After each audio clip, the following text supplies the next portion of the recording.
it's clear. The most recent Club for Growth, the most recent Club for Growth analysis, Steve Rothman was dead last, and I think Scott Garrett was in one of the top 10%. So the first thing that has to happen for things to get rolling is to get rid of Steve Rothman, and then we can get on the right track.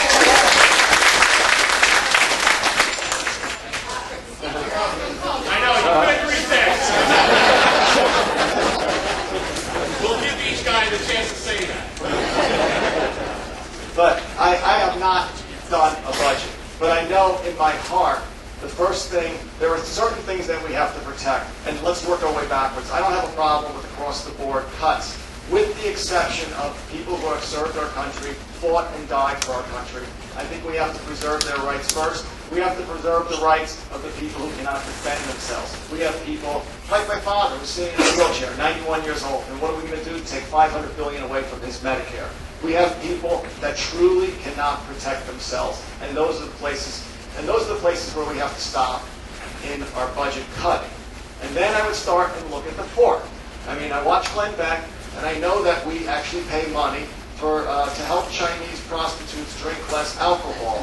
I also know that we pay for turtle baths in Florida.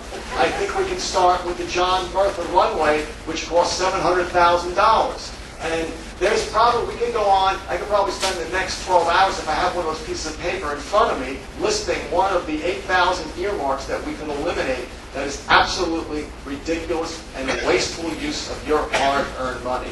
And then we have a standing army. In how many countries? We are paying for, I think it's around 60 or 70,000 troops in Germany and in Japan. We have troops in over 100 countries in this world. I mean, we are very strong allies with Germany and Japan. We don't need a standing army there. Their economies are just as strong as ours. They can pay for their own defense. We are not in fear of them. And I'm sure that any one of us could sit down. And now it's your time to say. How to fix the budget. I'm running under the slogan, less government, more common sense. I think this says it all.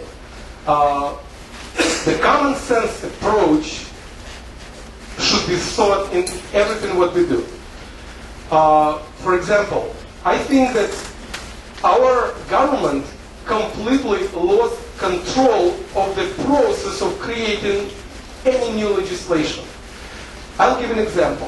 When law is created, the sponsor or the senator or congressman says, okay, let's create this law, and this law will address this, this, and that. But what is missing is exact mechanism how to control whether the law actually addressed the initial points or not.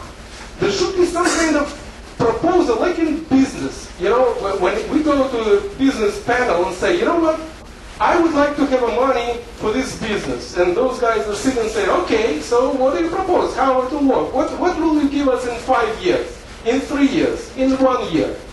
Benchmarks. Exactly the same way as every business is created, we need to create a law to stop creating laws which don't work and which just basically go in vain. So, and once we do that, not a single law will be passed which basically says, okay, let's spend money without even checking whether the money worked or not, without any control. So I think once we get to the point of control, that will automatically be the first step to address the budget. Thank you.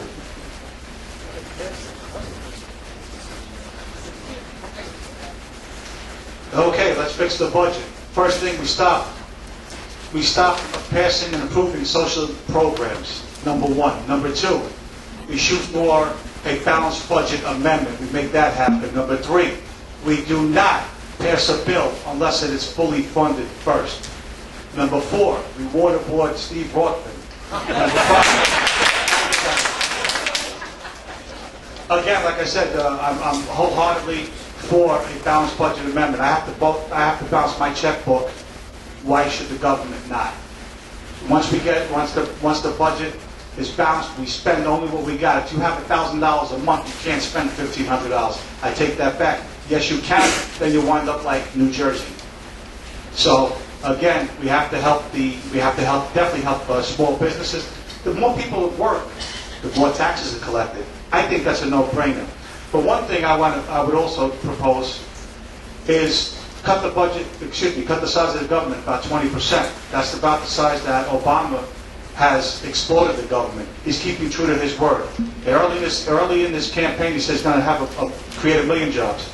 Then he says 1.5 million. By October, it was 2 million, and he's well on his way.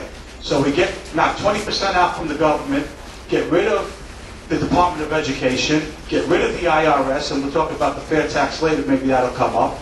And so we got 20% plus the Board of Education plus the IRS, and that will be my plan.